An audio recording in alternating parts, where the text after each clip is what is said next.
Hey everyone, welcome back. Thanks for joining us. Today, we've got a brand new story to share with you. So let's begin. I and my wife had a baby last December. It was a traumatic birth, and my wife developed postpartum depression. While she was originally going to go back to work after the birth, she's been struggling enough that we decided to wait until our daughter was a year old and reassess. She has been going to therapy weekly. With my wife home full-time, I've had to work longer hours. This is something we discussed prior to making this decision, and she knew this from the start. A few weeks ago, my boss approached me about a project that would require a lot of overtime in a short amount of time. It would both be great financially and for my career. I talked to my wife about it, and she agreed that I should say yes to my boss. For the 4 weeks I'd be working on this, my mother-in-law and her best friend, Jessie, would come help out with some of the duties that I typically do. Jessie is a stay-at-home mom with a 4-year-old and a 2-year-old. She began coming over during the day and would watch the kids with my wife. 3 weeks into the project, it became clear that we'd need a few more weeks to get it together. I went home that night and talked to my wife about it. She said she was okay with it but got very cold in the days after. It wasn't unusual behavior over the past few months, so I didn't think much about it and tried not to take it personally. During the last week of the project, I got home one night and saw that Jessie was still at the house. I didn't think much about it, said hi to her and my wife, and then went to check on our daughter. Before I could get to her room, I heard Jessie say something along the lines of, "He doesn't even stop to greet you." Definitely a sign. I turned around and asked what it was a sign of. Immediately, my wife started crying and Jessie started accusing me of having an affair. She told me that I must hate my wife because she has postpartum depression and I am not attracted to her because she gained weight from the pregnancy. Neither of these things is true. I'm trying my best to help my wife through her postpartum depression while supporting our family. And I think she looks great how she is right now, she just hasn't wanted to have sex and I haven't pushed. Jessie then demanded to see my phone. I told her no. She told me that's a sign that I'm guilty. I told my wife that I would let her see my phone if she wanted to. She nodded and something inside me broke. I guess it was the thought that she actually believed I was having an affair that really got to me. And that she didn't trust me after everything we've been through. Well, she looked through the phone and there was no evidence. Jessie started saying that I deleted the evidence. She started screaming and woke up our daughter, so I told her to get out of the house. Eventually, she left, and I went to calm our daughter since my wife was still on the couch crying.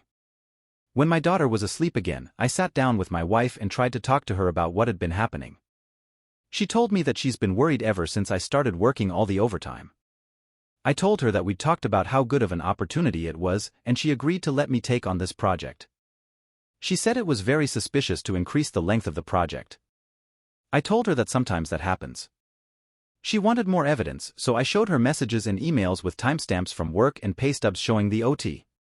She said she believed me and was sorry for doubting me, it was just that Jessie had been telling her that these were all signs that I was cheating. I asked her why she believed Jessie more than me and why she didn't come to me with her concerns. She didn't have a real answer. It's been a couple weeks and the project is over. I actually scaled back and am trying to work a little less than I was before the project so I can spend more time with my wife and daughter. But I feel so burned out trying to do everything and becoming resentful because, in the back of my mind, I know that my wife doesn't trust me. I ask myself, what happens the next time I have a project? Or do I have to run errands one day? Or if I have a business trip? Am I going to come back every time there are accusations that I'm cheating? I've tried bringing it up a couple times, but my wife tells me it's not the time and that she's tired or sad. I try to be mindful of her feelings, but I wonder if that means that I can never have any of my own.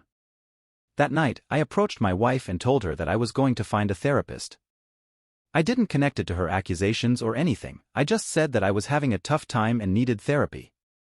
She shrugged and told me to do whatever.